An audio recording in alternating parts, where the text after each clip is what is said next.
So this is a 2-minute running warm-up. If you do have a band, a little booty band, you can use that. Just a bit of extra resistance. If not, it doesn't matter. We can just use body weight. So we're gonna start from the bottom up, and we're gonna go with toes to heels. Toes to heels first. Now, the reason we do this is because we're activating the calves as we come up onto our toes and activating our tibs, our tibialis anterior. Now, often commonly missed, but these are so important for when we're running because they're involved in our plantar flexion and our dorsiflexion. And over time, if they aren't able to withstand all that load when we're running longer distances, then that's where we start to get the breakdown and injuries of certain muscles. Next one, we're coming into a single leg raise. So we're coming into some straight leg hip flexion. Now, when we're doing this one leg up, one leg straight, we'll make sure there's no arch in the back. So we've got that tension in the core, just gently flattening the back.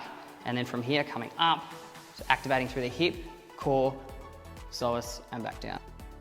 Up, back. So we're gonna go for 10 on each side. So next one, we're gonna get the hips ready for hip extension. So we're just gonna come into a split stance position. And then from here, no tension. As we come down, then back up, we're gonna squeeze the glute. Make sure that core's switched on, and you'll feel that stretch and contraction through the glute. So here through the hip flexor, through the glute.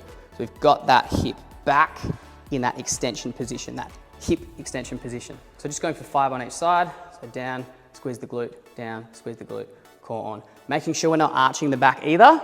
So we wanna have the hips in this position. Same on the other side.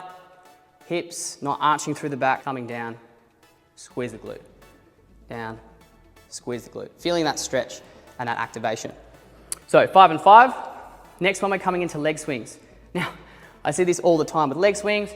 People go forward, back, using that lower back. They've got that. We want to stop that. We want the leg tension, utilizing the glutes, but without that extra help of the lower back. And that's where a lot of people get that overuse and start to get things like lower back pain when they're running back and forward. Shouldn't be feeling any lower back taking over, only that glute. Next one, plyo pause. This is where this one comes in.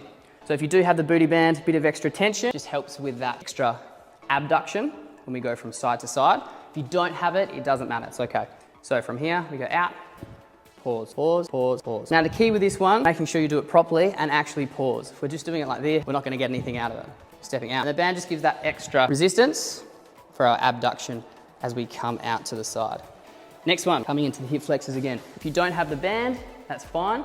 We're just doing it with body weight. The idea is we're using the psoas, we're using the hip flexors. We start in hip flexion position, and then we're stepping 1, 2 in fast motion. So holding for 1, 2, and then 2, 3. 1, 2, 3, 1, 2, 3, 1, 2, 3. We're just gonna go for 10. Without the band, same thing, just less tension.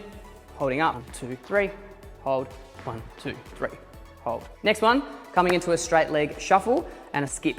So we're really trying to get the hip back into that extension position, flexion, extension, using that glute. So the shuffle and the skip, driving that forefoot into the ground. Little bend in the knees, soft knees, so we're not locking out. And then to that skip, flexion, and then still driving the forefoot into the ground. So very simple movements, but when we do them properly, when we activate all the components that we need when we're running, it makes a world of difference.